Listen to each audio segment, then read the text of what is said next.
Morning, students. Welcome back to our classes once again.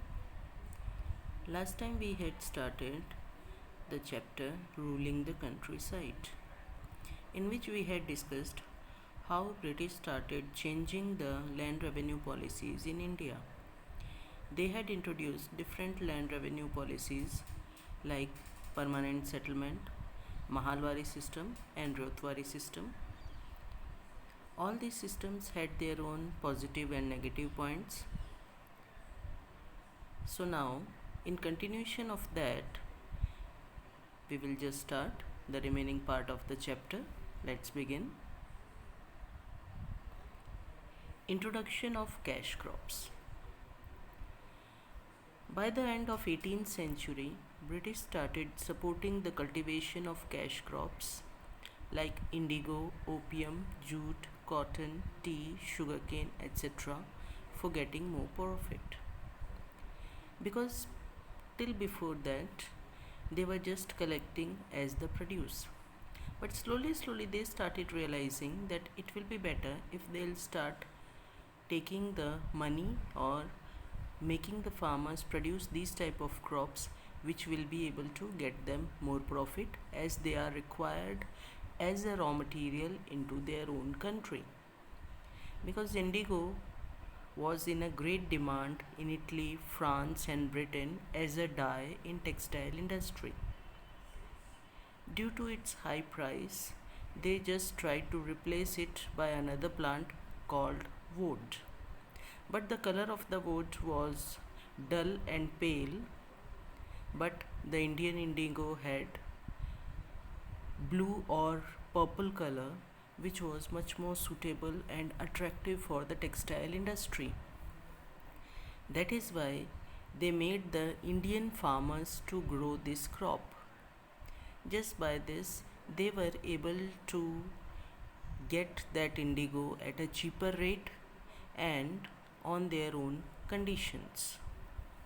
By 1788, only 30% indigo was exported to Britain, but by 1830, around 95% of Indian indigo was exported to foreign countries.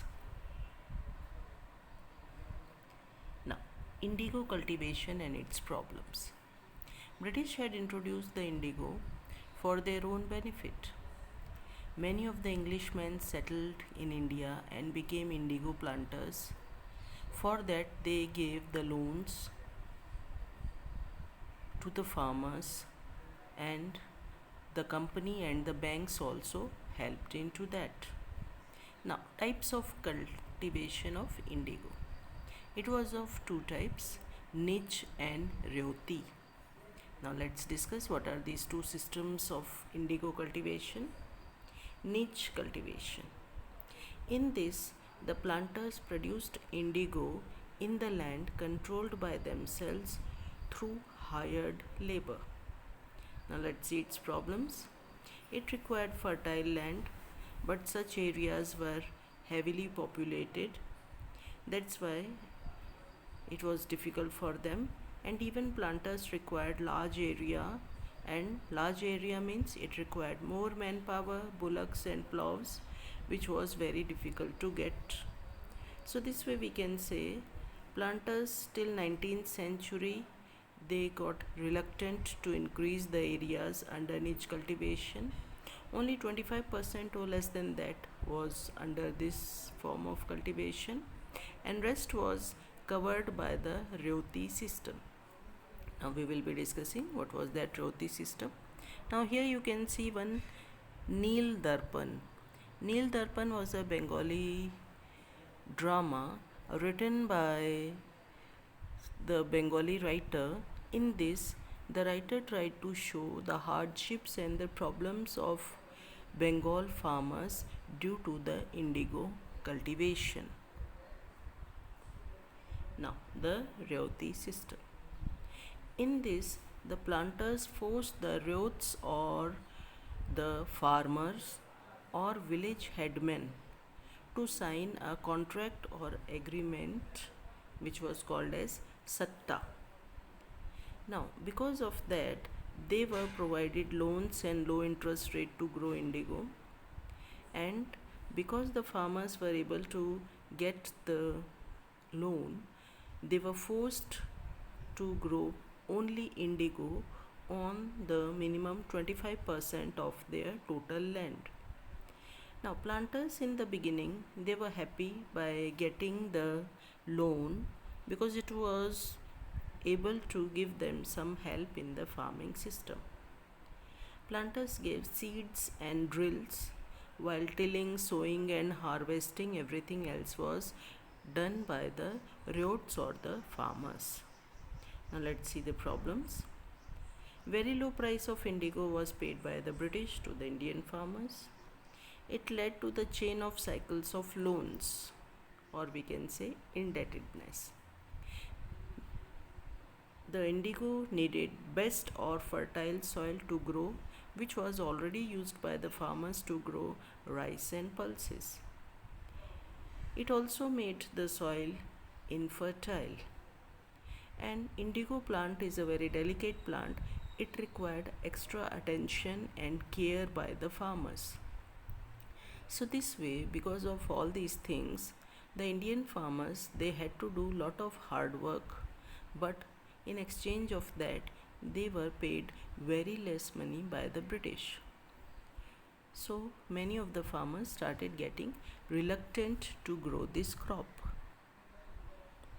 Now, the Brew Rebellion, or we can also say the Indigo Rebellion, and its impact. March 1859, ryots of Bengal refused to grow indigo and to pay the rent because the many of the farmers were not having their own land. They had to take the land on rent, and for the fertile land the rent was also quite high. So they were paying very high rent but unable to get the profit. So that was also one of the problems of the indigo farmers. Now, all these indigo farmers, they started attacking indigo factories with swords, arrows, women also with kitchenwares and pans just started attacking the gomashtas, or you can say the agents appointed by the Britishers. Lathials, or you can say the lathi wielding strong men, they were also opposed by all these Indian cultivators. The local zamindars, they supported these farmers because they were also facing problem because of these policies of the British. So because of all these things, the zamindars and the farmers, they asked for help from the British government from Britain.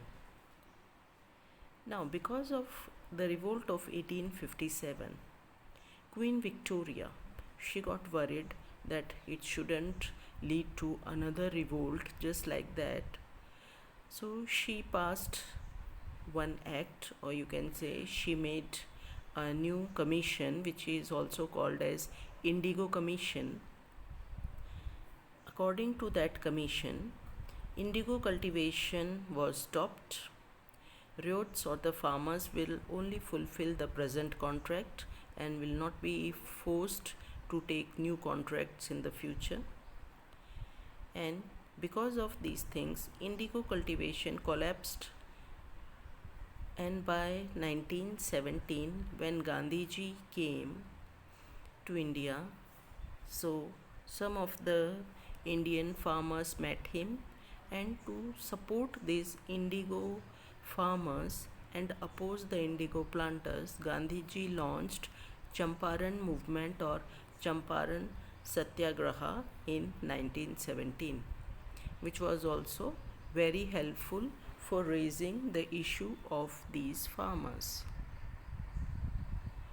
In these photos also you can see they are showing the Indigo Rebellion and those Nij and Roti system done by the British for indigo cultivation.